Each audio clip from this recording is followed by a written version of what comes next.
História da Igreja, da Reforma até os dias atuais, século XVIII.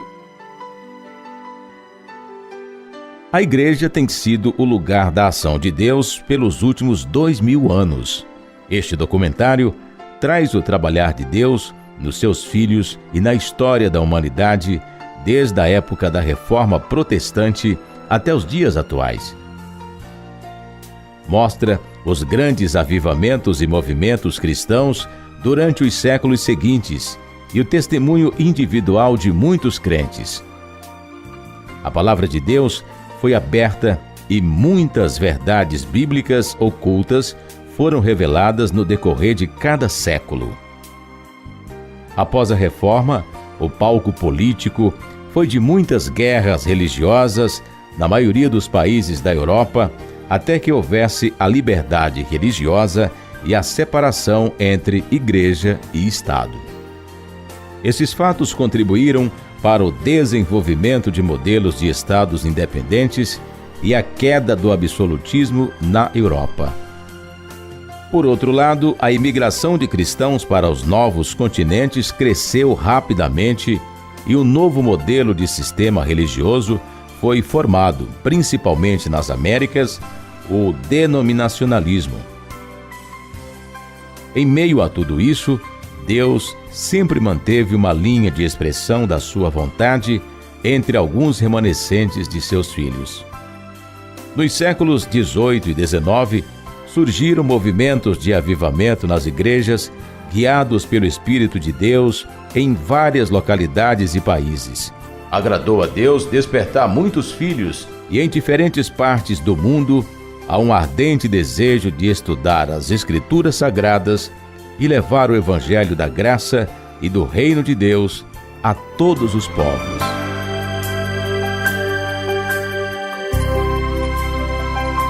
Século XVIII. Avivamento no Velho Mundo, Europa.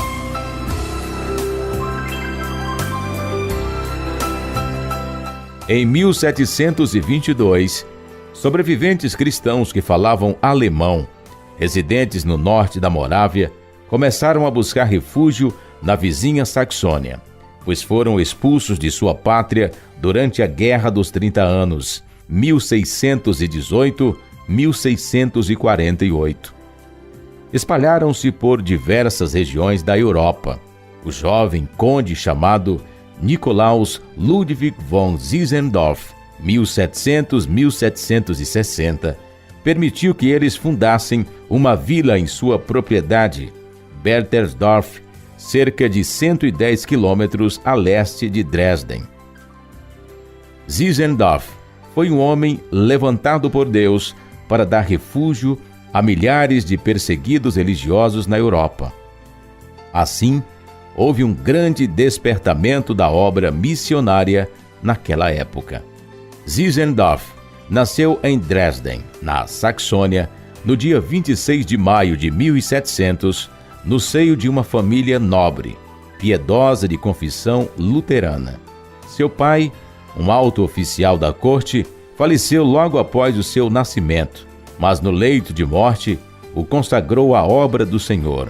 Com o novo casamento de sua mãe, ele foi criado por sua avó, a baronesa Henrietta Catarina von Gersdorf, uma mulher piedosa que lhe proporcionou uma fé viva no Senhor Jesus Cristo. Desde criança, Zinzendorf tinha grande interesse pelas coisas de Deus. Ele usou sua herança em Berthersdorf para fundar uma comunidade denominada Herrhund, que significa Abrigo do Senhor. Em 1722, dando refúgio a cristãos perseguidos da Morávia. Como provinham de muitas denominações, logo começaram a discutir quanto ao presbitério, o batismo e outras doutrinas. Finalmente, Zinzendorf convocou os líderes e lhes recordou como eles haviam se unido como irmãos para escapar da perseguição. Disse que deveriam abandonar suas condutas dissidentes e cessar toda discussão e simplesmente ser um com Cristo. Eles estiveram de acordo. Depois disto, celebraram a mesa do Senhor e houve um grande derramamento do Espírito Santo. A comunidade cresceu e logo se uniram, e a ela muitos alemães e pessoas de outros grupos. Foi o maior grupo dedicado à oração de todos os tempos até este momento, que durou mais de 100 anos ininterrupto. Finalmente, cientes de que eram conhecidos como irmãos morávios, foram a outras terras, especialmente as terras recém-descobertas da América. John Wesley estava num destes barcos rumo aos Estados Unidos. Durante a viagem, houve uma grande tormenta e os passageiros temiam por suas vidas. Wesley, que era evangelista, observou um grupo de passageiros que oravam juntos. Como resultado de ter contato com os irmãos morávios, foi muito tocado e renovado por eles.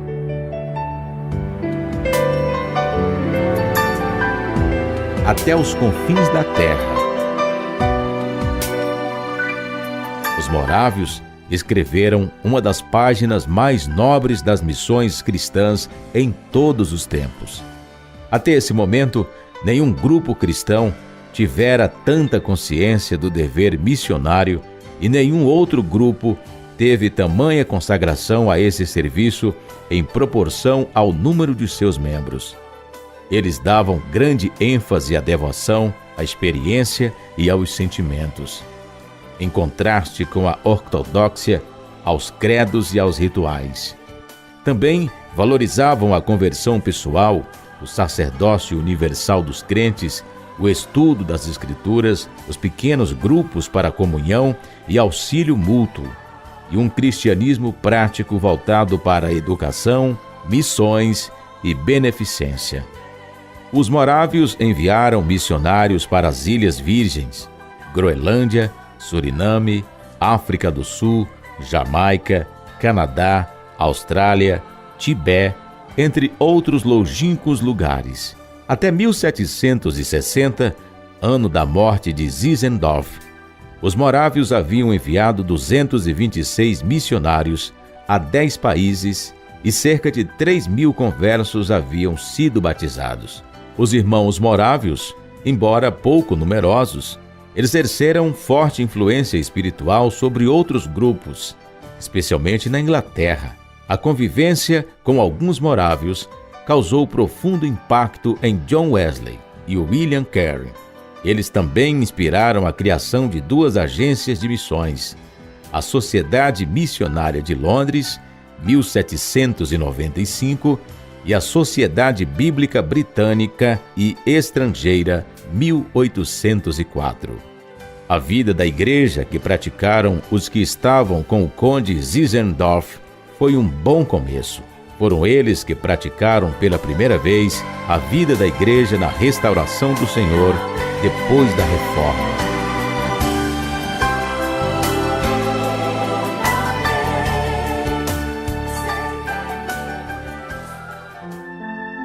Avivamento no Novo Mundo, América.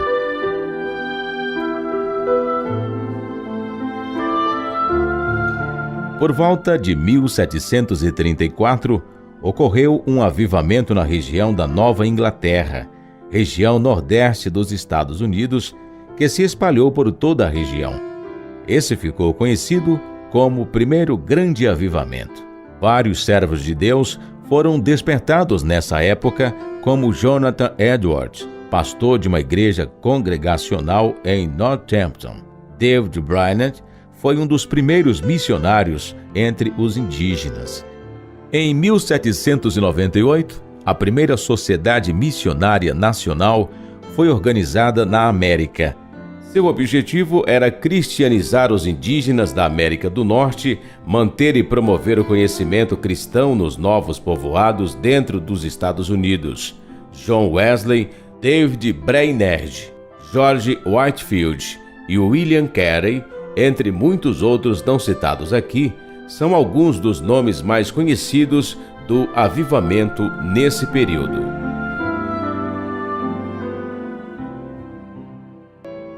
Jonathan Edwards.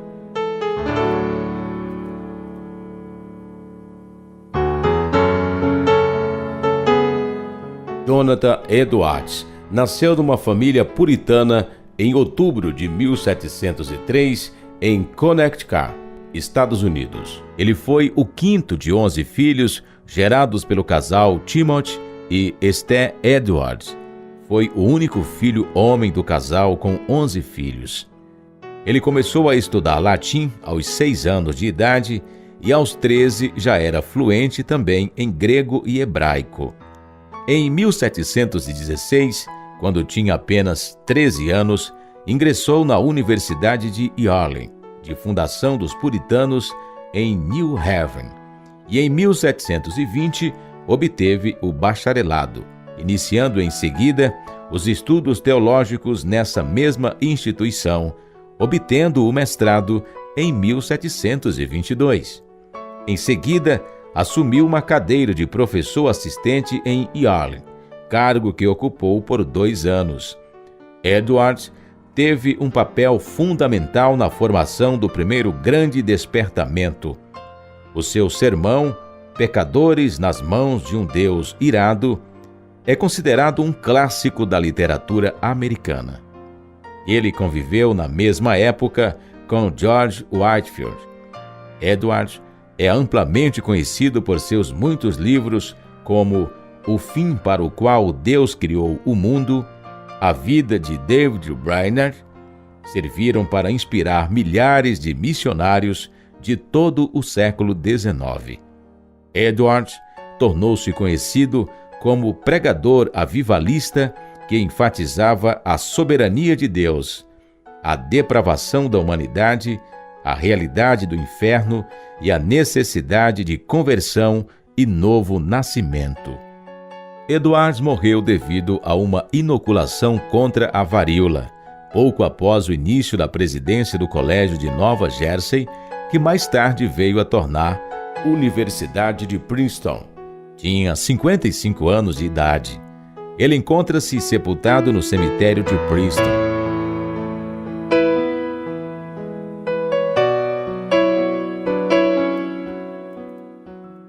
George Whitefield, 1714-1770.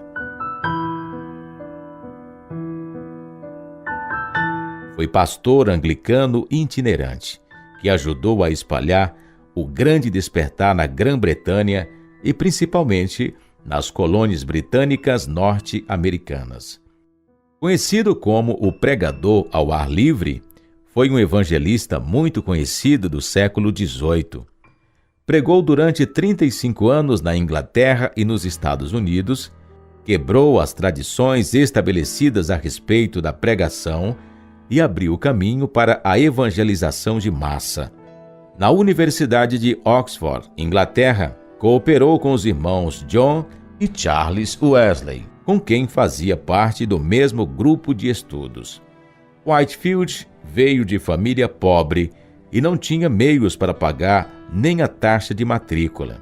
Ele então entrou em Oxford como servo, o menor grau de estudantes. Em troca de ensino gratuito, foi designado servo de grande número de estudantes classificados. Seus deveres incluíram acordá-los de manhã, polir os seus sapatos, carregar seus livros. Após ser ordenado diácono e receber a graduação, partiu para a Geórgia, Estados Unidos, a convite de John Wesley, onde ajudou a fundar um orfanato. Voltou à Inglaterra 3 meses depois para receber o sacerdócio na igreja anglicana. Ao perceber que muitos púlpitos ainda lhe estavam fechados, quebrou a tradição e passou a pregar ao ar livre. A quantidade de ouvintes tornara-se tão numerosa que impressionara John Wesley, que concordou em utilizar o mesmo método de pregação ao ar livre. Juntamente com Jonathan Edwards, realizaram uma série de pregações na Nova Inglaterra, falando a multidões de até 8.000 pessoas quase todos os dias. Whitefield tornou-se o foco do revivamento na América, visitando-a 7 vezes, mas seu trabalho no Velho Mundo também era forte.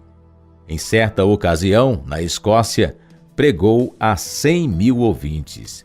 Repetidas vezes, Whitefield pregou nos campos porque nas igrejas fecharam-lhe as portas. Às vezes, nem os hotéis queriam aceitá-lo como hóspede. Uma vez, foi agredido a pauladas. Outras vezes, atiraram-lhe torrões de terra. Em Exeter, enquanto pregava a 10.000 pessoas, foi apedrejado de tal forma que achou que morreria.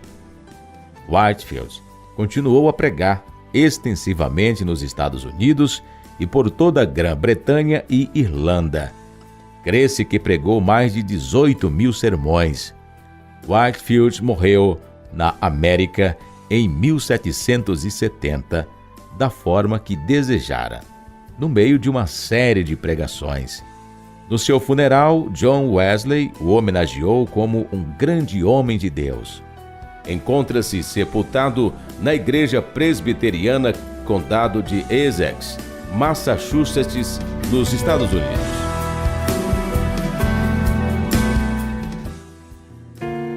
John Wesley, 1703-1791. John Wesley foi o líder e precursor do movimento metodista ocorrido na Inglaterra no século XVIII. John Wesley viveu na Inglaterra do século XVIII, numa sociedade conturbada pela Revolução Industrial, onde crescia muito o número de desempregados. A Inglaterra estava cheia de mendigos, itinerantes, políticos corruptos, vícios e violência generalizada. O cristianismo, em todas as denominações, estava definhando. Ao invés de influenciar, o cristianismo estava sendo influenciado de maneira alarmante pela apatia religiosa e pela degeneração moral. John Wesley não se conformava com esse estado paralisante da religião cristã. John foi o 15º filho do ministro anglicano Samuel e de Susanna Wesley. Nasceu a 17 de junho de 1703 em Epworth, Inglaterra. A mãe, Susanna, teve grande participação da formação moral e religiosa de John Wesley. Devido às atividades pastorais e políticas que impediam o pai, reverendo Samuel, de dar a devida assistência ao lar, Susanna assumiu a administração financeira da família e a educação dos filhos. Disciplinava-os com rigidez, mantendo o horário para cada atividade e reservando um tempo de encontro com cada filho para conversar, estudar e orar.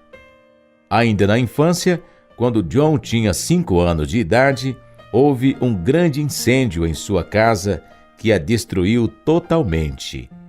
Ele foi o último a ser salvo, de forma miraculosa, pois ficara preso no 2º andar. A partir desse dia, Susanna, sua mãe, dedicou-lhe atenção especial, pois entendeu que Deus havia poupado sua vida para algo muito especial. Depois desse acontecimento, John ficou conhecido como um tição tirado do fogo. Ainda aos 5 anos de idade, Susanna Wesley começou a alfabetizá-lo, usando o livro dos Salmos como apostila. John estudou com sua mãe até os 11 anos. Entrou numa escola pública, onde ficou interno por 6 anos. Aos 17 anos, foi para a Universidade de Oxford, onde começou a se reunir com um grupo de estudantes para meditação bíblica e oração, sendo conhecido pelos colegas universitários de Clube Santo. Entre eles, seu irmão Charles Wesley e George Whitefield. Ele não inventou o nome. Outros alunos, notando que os membros do grupo tinham horários e método para tudo o que faziam, os taxaram de metodistas. Wesley preferia chamá-los simplesmente de Metodistas de Oxford. Nesse grupo, Wesley e seu irmão Charles iniciaram visitas e evangelismos em presídios. Wesley passou então a se interessar mais pela questão social de seu país e a miséria que a Inglaterra vivia na época. Assim, graduou-se em teologia e pôde ajudar seu pai na direção da igreja anglicana. Sua visão religiosa começou a mudar a partir de 1735, quando Wesley partiu em um navio rumo à América com colonos ingleses e cristãos morávios, vindos da República Tcheca. Na viagem missionária, ele foi profundamente tocado pela devoção dos protestantes morávios e passou a reavaliar sua fé. Durante a travessia do Oceano Atlântico, Wesley ficou profundamente impressionado com um grupo de crianças e adultos que, durante uma grande tempestade, cantavam e louvavam ao nome do Senhor Deus. Wesley, vendo a fé destes diante do risco da morte, o medo de morrer acompanhava Wesley por ele achar que Deus não poderia justificá-lo mediante seus pecados e por isso constantemente temia a morte desde sua juventude. Predispôs-se a seguir a fé evangélica deles. Retornou à Inglaterra em 1738. Após 2 anos, John voltou e encontrou-se com Pedro Böhler, em Londres. Böhler era pastor morável da Morávia, Alemanha, e com ele, John se convence de que a fé é uma experiência total da vida humana. Procurou, então, libertar-se da religião formalista e fria para viver, na prática, os ensinos de Jesus. Nos 50 anos seguintes, Wesley pregou em média de 3 sermões por dia, a maior parte ao ar livre. Houve uma vez que pregou a cerca de 14.000 pessoas. Como os púlpitos da igreja anglicana ficaram fechados para os irmãos Wesley e para Whitefield, este decidiu fazer as pregações ao ar livre, o que fez enorme sucesso. E logo, os irmãos Wesley seguiram o mesmo exemplo. Somente após a morte de Wesley, a igreja metodista se organizou como igreja propriamente formada. Primeiro nos Estados Unidos e depois na Inglaterra. John Wesley faleceu em Londres no dia 2 de março de 1791.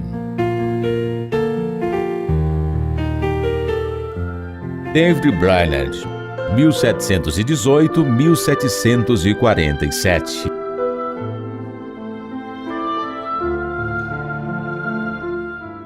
David Brainerd nasceu em abril de 1718 em Connecticut, nos Estados Unidos. Seu pai se chamava Ezequias Brainerd, advogado, e sua mãe, Dorothy Hubbard, filha do pastor Jeremias Hubbard.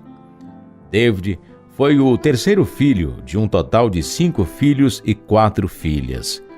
Foi um menino de saúde muito frágil, que acabou sendo privado de uma vida social mais dinâmica com os outros garotos de sua idade.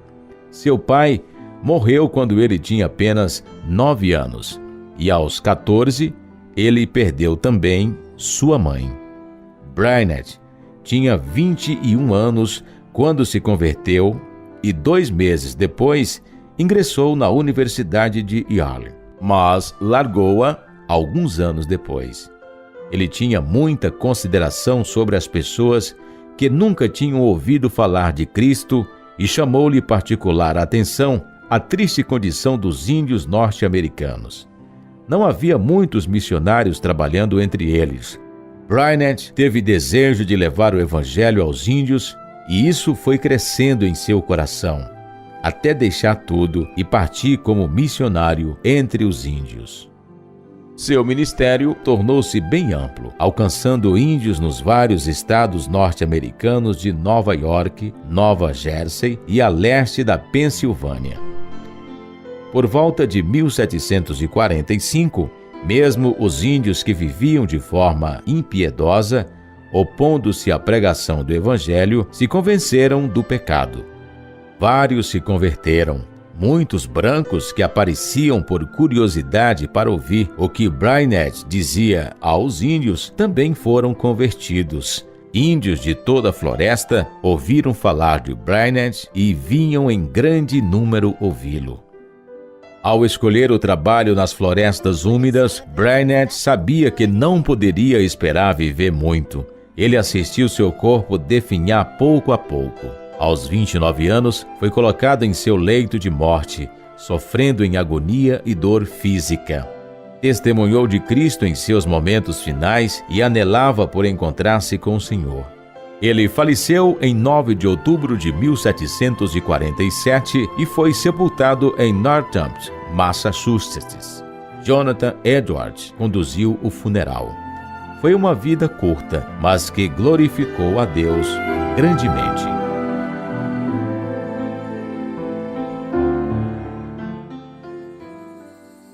William Carey, 1761-1834.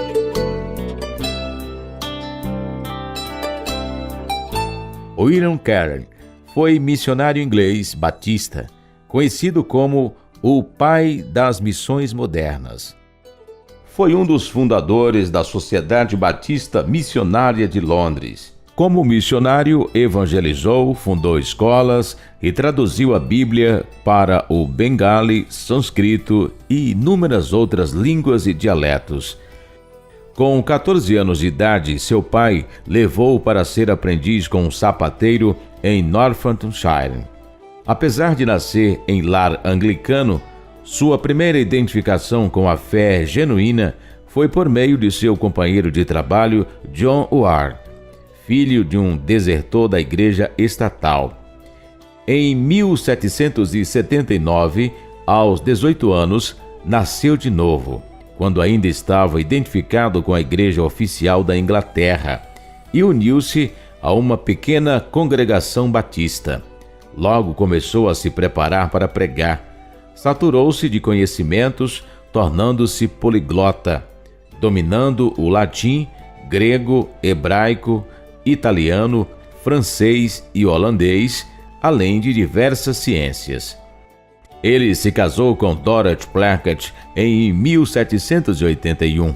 William e Dorothy Carey tiveram 6 filhos, 4 meninos e 2 meninas. As 2 meninas morreram na infância, bem como o seu filho Pedro, que morreu aos 5 anos de idade.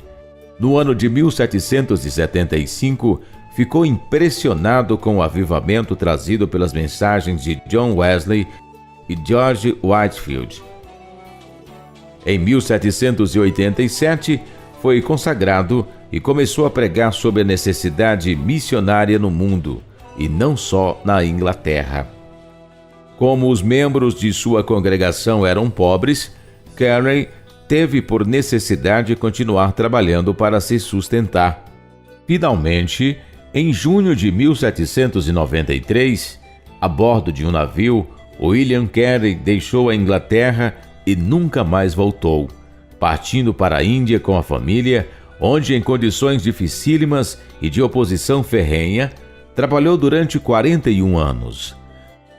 Durante sua viagem, aprendeu suficientemente o bengali e, ao desembarcar, já se comunicava com o povo. William Carey não foi dotado de inteligência superior nem de qualquer dom que deslumbrasse os homens. Entretanto, em sua persistência, com espírito indônito, inconquistável, até completar tudo quanto iniciava, é que vemos o segredo do maravilhoso êxito da sua vida. Apesar de não haver recebido educação formal na mocidade, Carey chegou a ser um dos homens mais eruditos do mundo no que diz respeito ao sânscrito e às outras línguas orientais.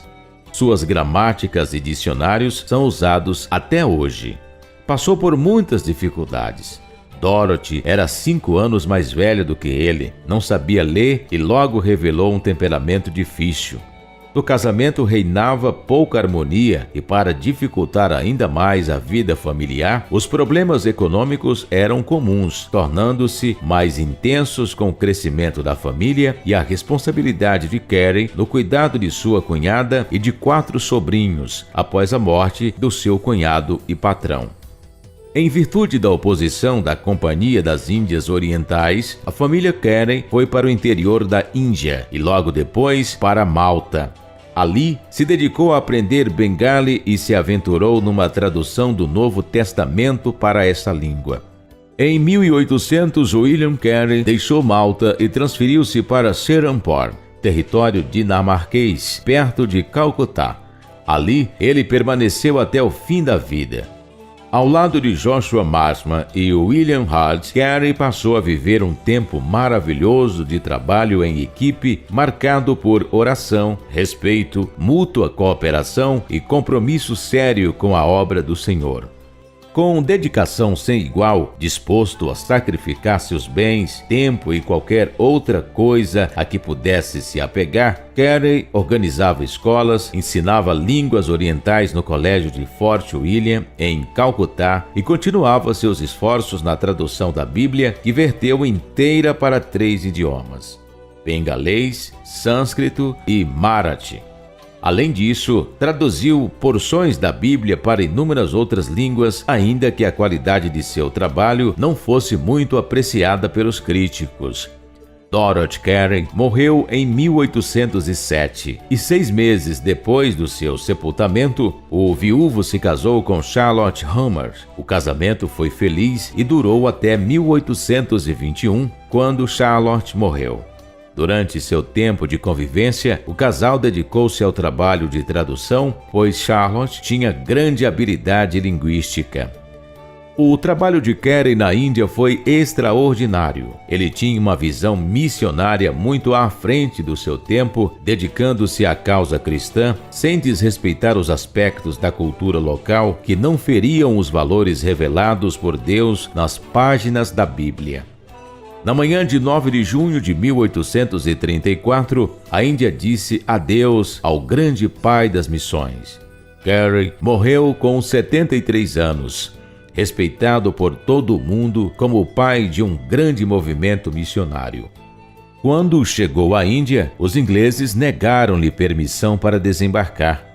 Ao morrer, porém, o governo mandou içar as bandeiras a meia haste em honra de um herói que fizera mais para a Índia do que todos os generais britânicos.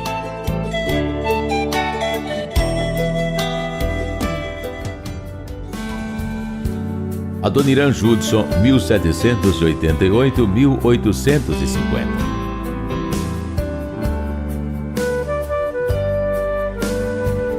Adoniram Judson Jr. foi um missionário americano e atuou na Birmânia por quase 40 anos. Judson nasceu em agosto de 1788 na cidade de Malden, Massachusetts, filho do pastor congregacional Adoniram e Abigail. Ingressou no Seminário Teológico de Andover para estudos. Em 1810, Judson se juntou a um grupo de estudantes missionários que se chamavam Os Irmãos. Os alunos inspiraram o estabelecimento da primeira sociedade missionária organizada dos Estados Unidos e queriam servir no exterior. Em fevereiro de 1812, Judson casa-se com Anna Heseltine e 2 semanas mais tarde, os dois viajam para a Índia como missionários da Igreja Congregacional. Logo após chegar na Índia, os dois foram batizados em Calcutá em setembro de 1812 por William Carey, um missionário batista inglês. As autoridades locais e britânicas não queriam que os americanos evangelizassem os índios. Logo, eles foram forçados a sair da Índia. Pela Companhia Britânica das Índias Orientais, o casal Judson estabeleceu-se na Birmânia em 1813. Sendo a Birmânia budista, Judson foi informado pelos missionários batistas de Serampore de que o país era impermeável ao evangelismo cristão. Judson, que já conhecia latim, grego e hebraico, imediatamente começou a estudar a gramática birmanesa, mas demorou 3 anos para aprender a falar. Ele encontrou um tutor e passou 12 horas por dia estudando a linguagem. Ele e sua esposa se dedicaram firmemente a entender a língua.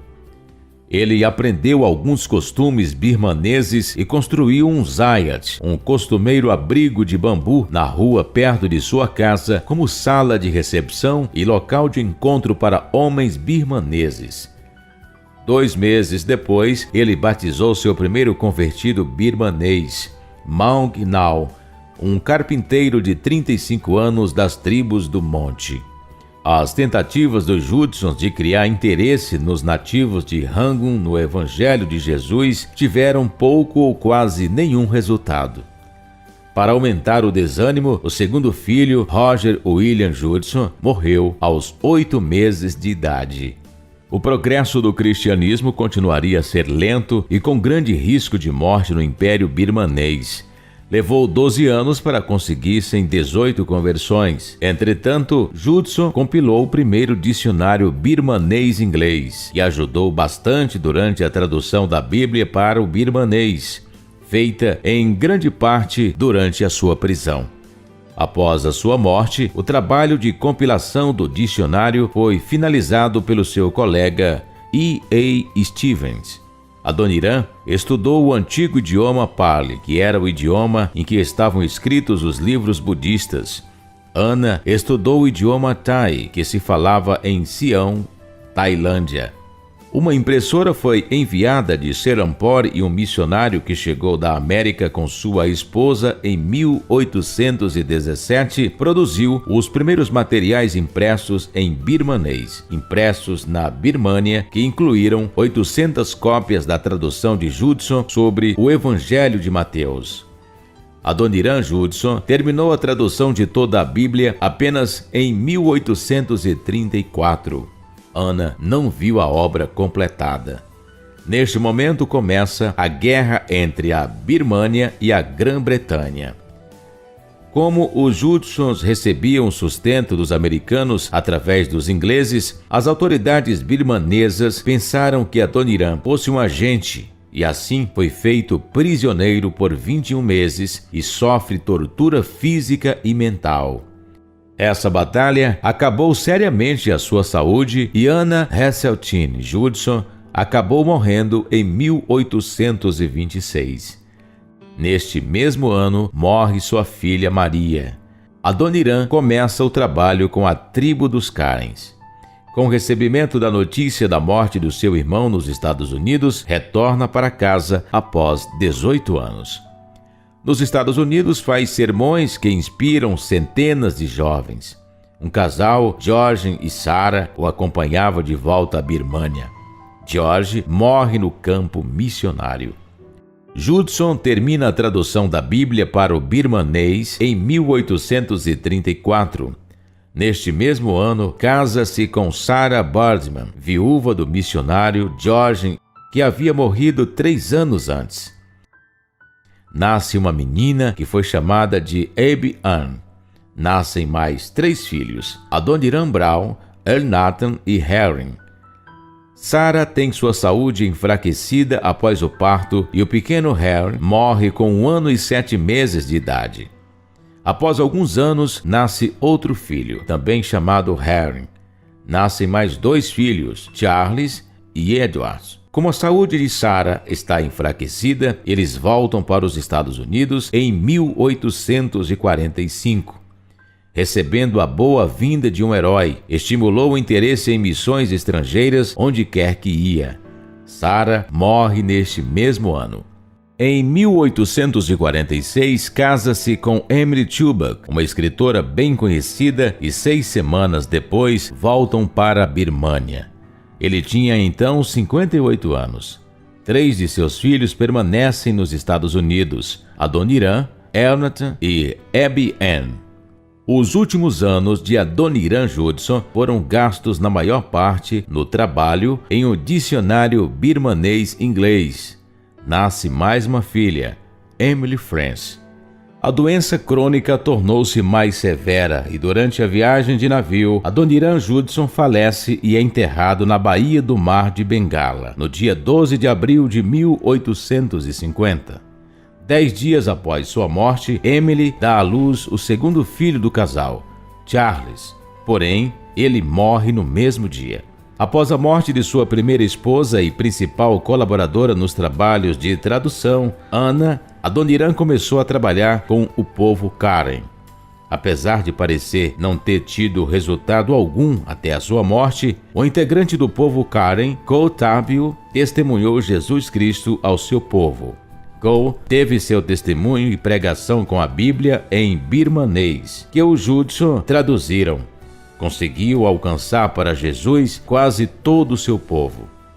O povo Karen foi o estopim do grande crescimento da igreja evangélica birmanesa. Hoje, os Karens representam 7% da população de Mianmar, antiga Birmânia, e também estão presentes em países vizinhos. Adoniram Judson não viu o fruto de seu trabalho. O que viu foi poucas conversões e muitas mortes entre os seus familiares. Entretanto, Judson combateu o bom combate, completou a sua carreira e guardou a fé. A obra é do Senhor e Ele vê todas as coisas.